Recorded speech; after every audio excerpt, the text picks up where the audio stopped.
Ibu Bapa, saudara-saudari umat beriman yang dikasihi Tuhan.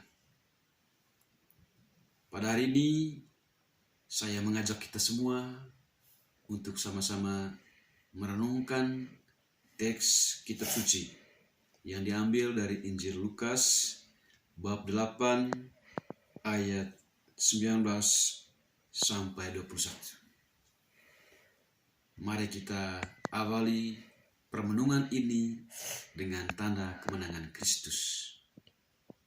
Dalam nama Bapa dan Putra dan Roh Kudus. Amin. Ibu dan saudara-saudara Yesus datang kepadanya, tetapi mereka tidak dapat mencapai Dia karena orang banyak.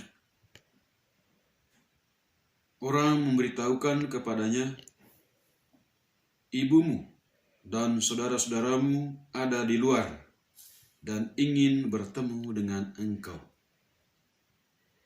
Tetapi Yesus menjawab mereka, "Ibuku dan saudara-saudaraku ialah mereka yang mendengarkan firman Allah dan melakukannya."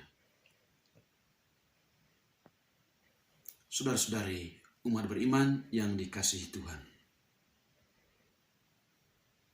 Teks yang barusan kita dengar tadi mengangkat soal bagaimana hubungan di dalam kehidupan manusia. Kita sering menggunakan kata ibu, menggunakan kata saudara, dihubungkan dengan kedekatan kita dengan ibu atau saudara yang ada di dalam rumah kita. Kita sering menganggap ibu itu sebagai mama kita, sebagai orang yang melahirkan kita. Dan sebaliknya, saudara juga, kita hanya memusatkan diri pada saudara atau saudari sekandung. Sedangkan di luar itu kita anggap sebagai orang lain. Padahal saudara atau ibu itu bisa saja juga diberikan atau digunakan untuk memanggil orang-orang di luar dari keluarga inti kita. Dan teks Injil yang barusan kita dengar tadi mau membuka pikiran kita tentang makna dari kata ibu dan saudara itu sendiri. Yesus membantu kita untuk lebih berpikir jauh ke depan, untuk memaknai secara baru tentang kata ibu dan saudara itu.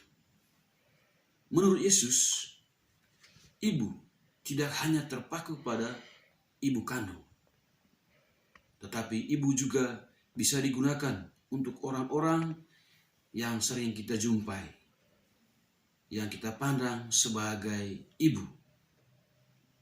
Ya, misalnya di tempat kerja kita bertemu dengan ibu-ibu. Dan ibu-ibu tersebut kita lihat sebagai bagian dari kehidupan kita. Ya, ibu-ibu guru di sekolah, ibu-ibu di kantor, ibu-ibu di KBG kita masing-masing, atau ibu-ibu di pasar. Ya, ketika kita berinteraksi dengan mereka dan membangun komunikasi yang baik dengan mereka, mereka itu juga menjadi bagian dari diri kita, menjadi ibu kita. Dalam konteks kehidupan rohani, Yesus mau menegaskan bahwa ibu itu adalah ibu secara rohani. Ya, siapapun yang melaksanakan sabda Tuhan, yang mendengar, meresapinya dan melaksanakan sabda Tuhan, dia adalah ibuku, dia adalah saudaraku. Ya. Jadi ada pemaknaan rohani terhadap kata ibu dan kata saudara. Ya, kata saudara juga demikian. Jadi saudara itu tidak hanya sebatas saudara kandung kita, tetapi juga orang-orang di luar kita. Siapapun yang kita temui di tempat kerja kita, di kantor kita, di sekolah kita, di lingkungan kita, di pasar, orang-orang yang berpapasan dengan kita, yang bisa membangun komunikasi keakraban dengan kita, itu adalah saudara kita. Kita harus menerima mereka sebagai bagian dari proses kehidupan kita. Jadi Yesus mau menekankan bahwa makna kata ibu dan saudara itu perlu diperluas. Tidak hanya sebatas pada lingkungan rumah kita saja, tetapi bisa keluar dari rumah kita. Dalam konteks ini, sesuai dengan bacaan tadi, Yesus mau melihat kata ibu dan saudara itu secara rohani. Bagi Yesus, ibu dan saudara yang dia maksudkan adalah mereka yang melaksanakan firman Tuhan. Ya, mereka datang kepada Yesus, mendengarkan Yesus, kemudian meresapi apa yang disampaikan oleh Yesus, dan coba melaksanakannya dalam kehidupan sehari-hari, berusaha untuk melakukan itu dalam kehidupan.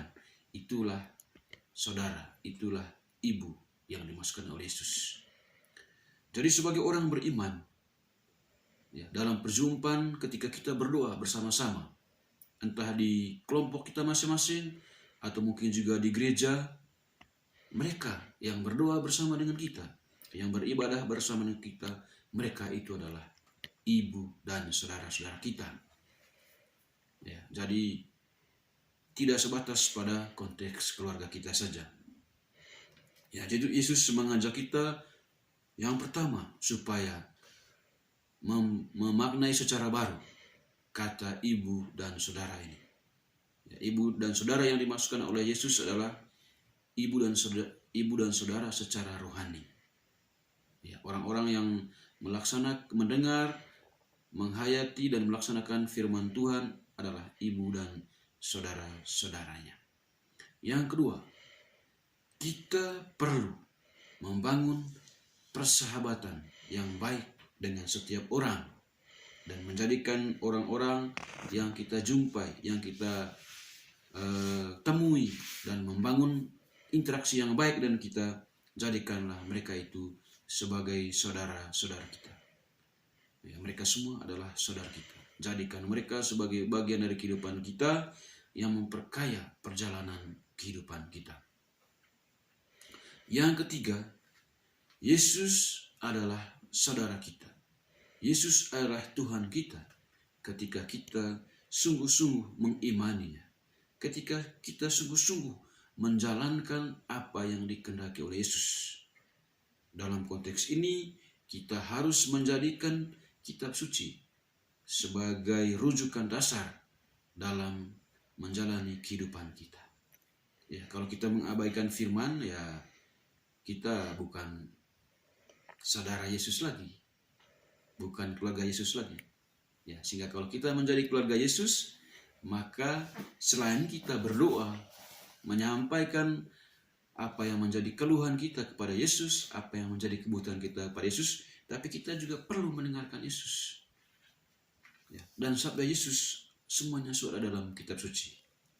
Mari saya mengajak kita supaya kita jangan mengabaikan kitab suci. Bacalah kitab suci, renungkan apa yang disampaikan oleh Tuhan dalam kitab suci, kemudian laksanakan dalam kehidupan sehari-hari.